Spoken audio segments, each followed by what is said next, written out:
എല്ലാവർക്കും വിനീത നമസ്കാരം. ശ്രീമദ് ഭാഗവതം ദശമസ്കന്ധം അധ്യായം 23 ശ്ലോകം 45, 46, 47, 48, 49, 50, 51, 52 8 ശ്ലോകങ്ങൾ ഇന്ന് നമുക്ക് നോക്കാം. ഈ 8 ശ്ലോകങ്ങളോട് കൂടിയിട്ട് 23ാമത്തെ അധ്യായം ഇവിടെ സമാപിക്കുകയാണ്.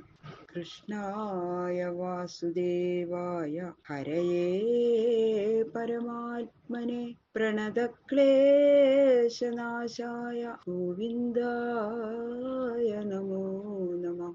കോമളം കൂജയൻ വേണം ശ്യാമളോയം കുമാരക വേദവേദ്യം പരം ബ്രഹ്മ ഭാസതാം പുരതോ മമ. ഓം നമോ ഭഗവതേ വാസുദേവായ.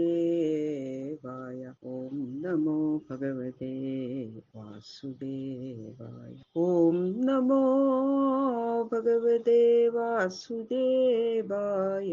ഓം നമോ ഭഗവതേ വാസുദേവായ. ശ്ലോകം 45. അന്യഥാ പൂർണ്ണകാമസ്യ കൈവല്യാദ്യാശിഷാം പദേ ഈശിതവ്യൈ കിമസ്മാഭി ഈശസ്യൈതത് വിഡംബനം. വിപ്രന്മാര് പറയാണ്, നമ്മളെ അനുഗ്രഹിക്കാൻ വേണ്ടിയിട്ട് മാത്രമാണ് ഭഗവാൻ നമ്മളോട് അന്നം യാചിച്ചത്. അതിനു വേണ്ടിയിട്ടാണ് ഗോപന്മാരെ പറഞ്ഞയച്ചത്. അല്ലെങ്കിൽ പൂർണ്ണകാമനും ഭജിക്കുന്നവർക്ക് 4 വിധ പുരുഷാർത്ഥങ്ങൾ നൽകുന്ന നാഥനുമായ ഭഗവാന് അത്യന്തം പരാധീനരായിരിക്കുന്ന നമ്മളെ കൊണ്ട് സാധിക്കേണ്ടതായിട്ട് എന്താണുള്ളത്? ആ കുട്ടികളുടെ വിശപ്പ് മാറ്റാൻ ഭഗവാന് വല്ല വിഷമമുണ്ടോ? യാതൊന്നുമില്ല, ഒരു വിഷമമില്ല. നമ്മളെ അനുഗ്രഹിക്കാൻ വേണ്ടിയിട്ട് യാചക വേഷവും ഭഗവാൻ അംഗീകരിച്ചു. ഓ കാരുണ്യാതിശയം! എന്നിട്ടും നമ്മൾ അതിനെ അവഗണിച്ചില്ല. ഹിത്വാന്യാൻ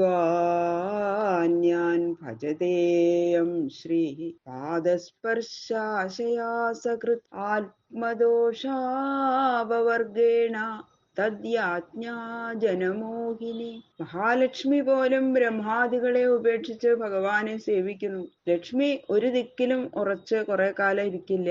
ലക്ഷ്മിക്ക് അഹങ്കാരവും അധികമാണ് എന്നൊക്കെ ദോഷങ്ങളെല്ലാം ഉപേക്ഷിച്ച്, ഇങ്ങനെയുള്ള ദോഷങ്ങളൊക്കെ മഹാലക്ഷ്മിയെ പറ്റി പറയുന്നുണ്ട്. ആ ദോഷങ്ങളെല്ലാം ഉപേക്ഷിച്ച് ഭഗവാനായ ശ്രീകൃഷ്ണനെ തന്നെ സർവദാ സേവിക്കുന്നു. അതുകൊണ്ടും ഭഗവാൻ പൂർണ്ണകാമനാണ്. അങ്ങനെയെല്ലാം ഇരിക്കുന്ന ഭഗവാൻ അന്നം യാചിച്ചു ഞങ്ങളുടെ അടുത്ത് വന്നു എന്നുള്ള സംഗതി ലോകത്തിലുള്ള സർവ്വജനങ്ങളെയും മോഹിപ്പിക്കുന്നതാണ്.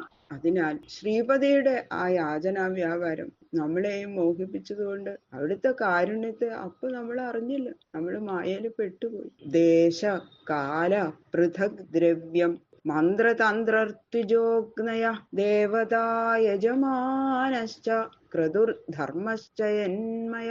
ദേശം, കാലം, പുരോടാശാദി ദ്രവ്യം, മന്ത്രം, തന്ത്രം, കർമ്മകർത്താക്കന്മാര്, അഗ്നികള്, ദേവത, യജമാനൻ, യാഗം, ധർമ്മം മുതലായവയൊക്കെ ഏതൊരു ഭഗവാന്റെ സ്വരൂപമോ സയേഷ ഭഗവാൻ സാക്ഷാൽ വിഷ്ണുർ യോഗേശ്വരേശ്വര ജാതോ യദൃശ്യത്യശൃണ്മ ഹ്യഭിമൂഢാ ന വിദ്മഹേ.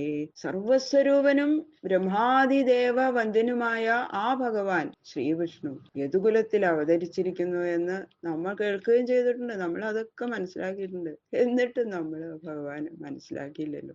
അഹോ വയം ധന്യതമ യേഷാം നസ്താദൃശീ സ്ത്രിയ ഭക്ത്യായാസാം മതിർജാതാ അസ്മാകം നിശ്ചലാഹരവും. വിപ്രപത്നികളുടെ ഭർത്താക്കന്മാരായ ബ്രാഹ്മണര് ഇങ്ങനെ തങ്ങളെ നിന്ദിച്ച ശേഷം ഭഗവത് ഭക്തകളായ ആ സ്ത്രീകളുടെ ചേർച്ച നിമിത്തം നമ്മളും കൂടി കൃതാർത്ഥരായി എന്ന് വിവരിക്കുകയാണ്. ഭഗവൻ മാഹാത്മ്യം ലേശവും കൂടി അറിഞ്ഞുകൂടാത്ത നമ്മൾക്ക് ഭഗവാനിൽ അതിഭക്തിയോടുകൂടിയ സ്ത്രീകളെ സിദ്ധിക്കുന്ന നിമിത്തം ഇങ്ങനെയുള്ള ഭാര്യമാരെ നമുക്ക് സിദ്ധിച്ചത് കൊണ്ട് നമ്മൾ ഏറ്റവും ധന്യന്മാരായി. ആശ്ചര്യം തന്നെ. യാതൊരു സ്ത്രീകളുടെ ഭക്തിയാൽ നമ്മൾക്കും ശ്രീകൃഷ്ണനിൽ ഇളക്കമില്ലാത്ത ഭക്തി ജനിച്ചു. ഇത് ആശ്ചര്യല്ലേ? ഇത് തമ്മിൽ പറയാം. സംസർഗം കൊണ്ട് ഗുണദോഷങ്ങൾ ഉണ്ടാവും എന്നത് അനുഭവം തന്നെയാണ്. പിന്നെ അവരിതാ പ്രാർത്ഥിക്കണം ഭഗവാനെ. നമസ്തുഭ്യം ഭഗവതേ കൃഷ്ണായ കുണ്ഠമേധസേ യന്മായാ മോഹിതധിയോ ഭ്രമാമ കർമ്മവൽമസു. ഇങ്ങനെ ഭഗവാന്റെ മഹാത്മ്യം അറിയാതെ അവജ്ഞാരൂപമായിരിക്കുന്ന അപരാധം ചെയ്യുക നിമിത്തം അതിദുഃഖിതരായിരിക്കുന്ന ഞങ്ങള് അപരാധം പൊറുക്കാൻ വേണ്ടി ഒരു ഭഗവാനെ നമസ്കരിക്കല്ലാതെ നമ്മൾ എന്താ ചെയ്യേണ്ടത് എന്ന് പറയണവര്. അങ്ങയുടെ മായയാൽ മോഹിക്കപ്പെട്ട ബുദ്ധിയോടുകൂടിയ ഞങ്ങള് കർമ്മമാർഗങ്ങളിൽ കിടന്ന ഏറ്റവും ചുറ്റിത്തിരിയണം. ഞങ്ങൾ ചെയ്ത അപരാധം അറിവില്ലായ്മ കൊണ്ട് വന്നതല്ലാതെ അറിഞ്ഞു വന്നതല്ല ഭഗവാനെ. അതറിയാൻ തക്ക സാമർഥ്യത്തോടുകൂടി എങ്ങും ഒരേ വിധം വ്യാപിച്ചിരിക്കുന്ന ബുദ്ധിയോടുകൂടിയവനും അനന്ത ഐശ്വര്യങ്ങളോടുകൂടിയവനും ഭക്ത സന്താപമില്ലായ്മ ചെയ്യുന്നവനുമായ അങ്ങയെ ഞങ്ങളിത് നമസ്കരിക്കണം. സവൈ ന ആദ്യ പുരുഷ സുമായാ മോഹിതാത്മനാം അവിജ്ഞാതാനുഭാവാനാം ക്ഷന്തുമർഹത്യതിക്രമം. സർവത്തിനും ആദികാരണമായും എല്ലാവരെയും സ്വവ്യാപാരങ്ങളിൽ പ്രവർത്തിപ്പിക്കുന്ന അന്തര്യാമിയമായിരിക്കുന്ന ആ പരമപുരുഷൻ തന്നെ അവിടുത്തെ മഹിമ അറിയാതെ ഞങ്ങൾ ചെയ്ത ഈ അതിക്രമം ക്ഷമിക്കണേ. ക്ഷമിക്കാൻ അവിടുന്ന് അർഹനാണ് എന്നാണ് പറയുന്നത്. എന്തുകൊണ്ടെന്നാൽ ഞങ്ങൾ അങ്ങയുടെ മായയാൽ മോഹിക്കപ്പെട്ടവരാണ്. ഇതി സ്വാഖമനുസ്മൃത്യ കൃഷ്ണേ തേ കൃതഹേളന ദിദൃക്ഷവോപി അച്യുതയോ കംസാൽഭീത നചാചലൻ. ശ്രീകൃഷ്ണനോട് ഭഗവാനോട് തങ്ങൾ ചെയ്ത അപരാധത്തെ കുറിച്ച് ഇങ്ങനെ പരിതപിച്ചു നമസ്കരിച്ചു. അങ്ങനെയുള്ള ആ വിപ്രന്മാർക്ക് എന്നിട്ട് അവര് പറഞ്ഞു, നമുക്ക് ഉടനെ പോയി കാണണം ഭഗവാനെ, നേരിട്ട് ചെന്ന് നമസ്കരിക്കണം. അങ്ങനെ ശ്രീകൃഷ്ണനെയും ബലരാമനെയും ഉടനെ ചെന്ന് കാണണം എന്നുള്ള ആഗ്രഹമൊക്കെ അവർക്കുണ്ടായി. പക്ഷേ ഇവിടെ പോയാലേ ആ കംസനിതെങ്ങാനും അറിഞ്ഞാലോ എന്ന് വിചാരിച്ചിട്ട് കംസനിൽ നിന്നുള്ള ഭയം നിമിത്തം അവര് പോയില്ല. ഇത്രയൊക്കെ പറഞ്ഞിട്ടു ഗൃഹത്തിൽ തന്നെ ഇരുന്ന് ശ്രീകൃഷ്ണനെ ഭജിച്ചു. അവര് കാണാൻ പോയില്ല എന്ന് പറഞ്ഞു. ഇതി ശ്രീമൽ ഭാഗവതേ മഹാപുരാണേ പാരമഹംസ്യാം സംഹിതായാം ദശമസ്കന്ധേ പൂർവാർദ്ധേ യജ്ഞപത്യുദ്ധരണം നാമ ത്രയോവിംശോധ്യായ.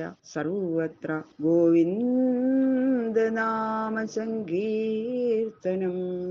ഗോവിന്ദ ഗോവിന്ദ ഗോവിന്ദ. ഈ 23-ാമത്തെ ഈ അധ്യായം ശ്രീകൃഷ്ണ ഭഗവാന്റെ ശ്രീപാദങ്ങളിൽ സമർപ്പിക്കുന്നു. കായേന വാചാ മനസേന്ദ്രിയേർവാ ബുദ്ധ്യാത്മനാ വാ പ്രകൃതേ സ്വഭാവാൽ കരോമി യദ്യത് സകലം പരസ്മൈ നാരായണായേതി സമർപ്പയാമി. സർവം ശ്രീകൃഷ്ണാർപ്പണമസ്തു.